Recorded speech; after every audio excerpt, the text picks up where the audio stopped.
Olá, você é aluno do meu curso, seja bem-vindo a mais um podcast Mentoria da Jovem Advocacia. Hoje, o nosso bate-papo é de excelência. Eu estou com a presidente da CASP aqui, a querida professora Adriana Galvão, que é professora também da pós-graduação, e a gente vai falar hoje sobre diversos temas, inclusive sobre o enfrentamento à violência e sobre as políticas públicas. Dri, obrigada por estar aqui com a gente, viu?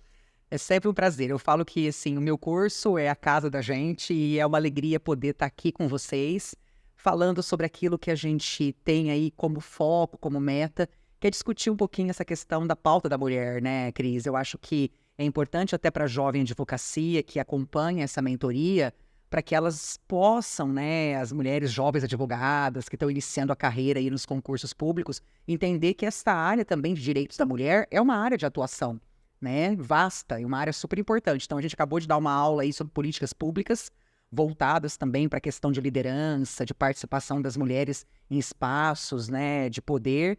E eu fico muito feliz que a Jovem Advocacia abrace junto conosco isso, porque é uma trajetória importante, né? Eu acho que é um caminho bastante grande para a gente percorrer. Dri, eu vou começar fazendo a pergunta exatamente por aí. As políticas públicas de enfrentamento à violência contra a mulher, elas estão mais severas ou elas estão mais à tona, porque as pessoas estão denunciando mais? Eu acredito que todos os recortes que a gente tem, assim, de busca de implementação de políticas públicas de enfrentamento de violência contra a mulher, vem muito também dessa atuação efetiva da sociedade que busca uma cobrança de que medidas estão sendo feitas, né? Então, eu estava falando recentemente sobre aquele protocolo não é não. Isso é algo que está sendo muito discutido dentro do contexto das pautas de violência contra a mulher, porque agora os estabelecimentos comerciais, as casas noturnas, também têm que se responsabilizar em casos de assédio e violência contra a mulher, porque muitas mulheres se sentiam vulneráveis nesses espaços e sofriam assédio e não tinham a quem recorrer. Então, hoje a lei é clara, a lei estabelece protocolos para que os estabelecimentos, as casas noturnas, observem toda essa questão, inclusive também sejam responsabilizados em casos de violência contra a mulher dentro desses estabelecimentos e fiquem omissos, né? Então, eu acho que a gente evoluiu bastante porque a sociedade também cobrou respostas claras e objetivas sobre os atores diretamente envolvidos e indiretamente envolvidos, e a gente está mudando esta cultura que briga de marido e mulher não se mete a colher. Então, a gente precisa mudar um pouco isso e evoluir nesse aspecto, que a proteção da mulher faz parte de todo um contexto de pessoas envolvidas socialmente.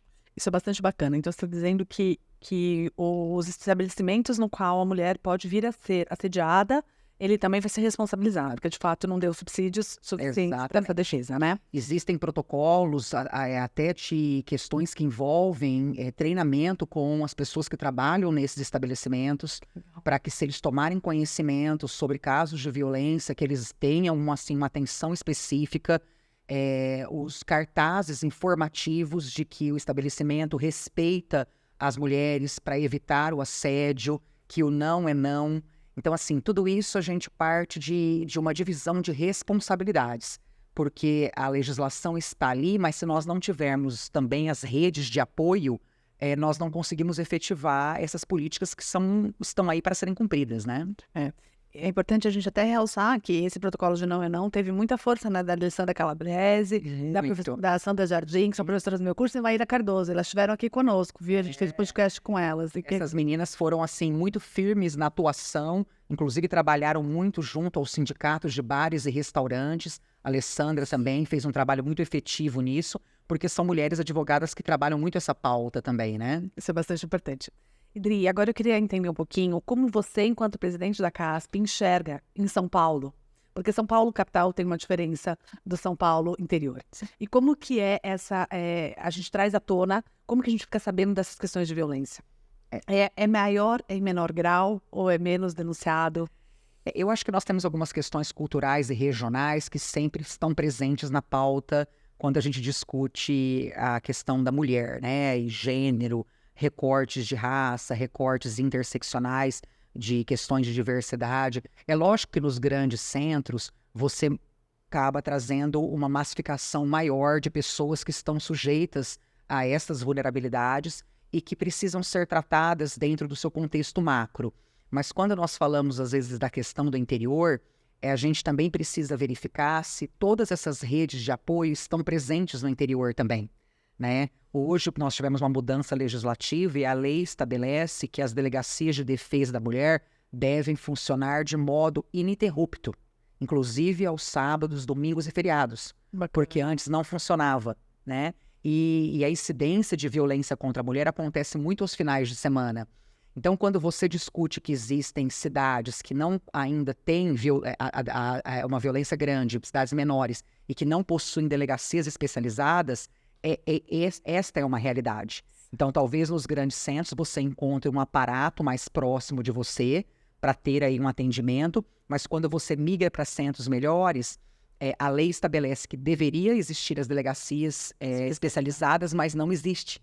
Então, é também uma dificuldade, por isso que discutir políticas públicas num aspecto de proteção da mulher, você não pode deixar de reconhecer as questões regionais que interferem muito na aplicabilidade de tudo isso. Isso é bastante importante, né? Idri, para advogada ou para advogado que está ouvindo a gente, que está aí querendo ter um futuro promissor dentro da advocacia, claro que a gente está falando da pós-direito das mulheres, mas tem uma vasta gama, né, de possibilidades. O que você sugere para que ele comece a advogar nessa área ou que, de fato, tenha uma prospecção de clientes efetiva?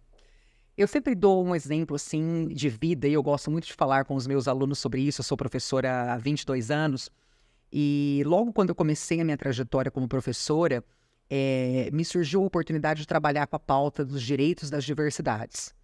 E eu falo sobre isso porque há 20 anos atrás, nós não tínhamos a decisão do STF, por exemplo, garantindo a casamento homoafetivo, a união homoafetiva, os direitos, né? E aí me surgiram processos dessa natureza e eu fui começando a percorrer nessa área que era muito nova, era muito incipiente, não tinha construção jurisprudencial. Então eu acho que o jovem, ele precisa também estar antenado em algumas áreas do direito que ainda precisam ser olhados, precisam ter assim uma visão com mais carinho, não que as outras áreas não sejam importantes, mas ainda a gente tem muitas áreas que têm foco de atuação e as pessoas, às vezes, por medo, elas recuam. Porque não conhecem. Porque não conhecem, né? Recente, E hoje a temática dos direitos da diversidade está muito mais consolidada. Quando eu comecei a falar sobre isso há 20 anos atrás, éramos muito poucas pessoas que enfrentavam esse tema e hoje eu tenho muita orgulho de ver que toda essa trajetória que nós passamos, que começou há mais de 20 anos atrás, garantiu direito para as pessoas pelo trabalho de advogados e advogadas como eu que enfrentaram esse tema, né? Então eu acho que essa questão do direito digital, essa questão que envolve toda a matéria voltada às novas mídias, tudo que traz aí essa ideia de empoderamento, de espaços de liderança, é algo que o meu curso está preparado, porque vocês têm uma expertise absurda nisso, é a veia de vocês, então a moçada tem que vir para cá, né? É uma coisa bacana. É legal você estar falando isso, que você abriu esse caminho, porque a gente fez um podcast com o professor Marcelo Guimarães, e que também acho que é presidente da Comissão de Diversidade da OAB, e ele falou exatamente que você foi precursora disso lá atrás. Esse caminho que você foi permeando trouxe vários frutos vindouros que ainda, claro, a gente sabe que tem muito para ser caminhado, né? Mas já tem um espaço bastante grande. Sem dúvida. E acho que a gente fala que são, assim, momentos da vida da gente que vão consolidando espaços, né? Há mais de 20 anos atrás, fundamos a primeira comissão da diversidade no âmbito da OAB. Em 88 anos de história da OAB São Paulo, eu fui a primeira mulher eleita a assumir a Caixa de Assistência dos Advogados. Então, demorou 88 anos para uma mulher assumir a posição de presidente da Caixa de Assistência, assim como 90 anos para uma mulher assumir a OAB São Paulo. E lá atrás demorou 20 anos, 25 anos para iniciar uma judicialização de processos de união homoafetiva e hoje o casamento homoafetivo já é uma realidade. Que bom, Dri. Bom, esses são os papos, esse é nosso bate-papo, esses são os assuntos que a gente trata nas nossas pós-graduações. Você é sempre o nosso convidado. Eu queria agradecer a Adri por estar aqui, pela gentileza de sempre, ela é uma querida. Obrigada por todas as lutas que você encabeça aí, por todas as mulheres. Pra gente é bastante significativo ter você do lado, viu? E obrigada pelo meu curso, por sempre estar no protagonismo de coisas importantes, não só do âmbito jurídico, mas para a sociedade. Eu sou fã de vocês. Obrigada, Adri. Obrigada a você que está aí e até o nosso próximo episódio.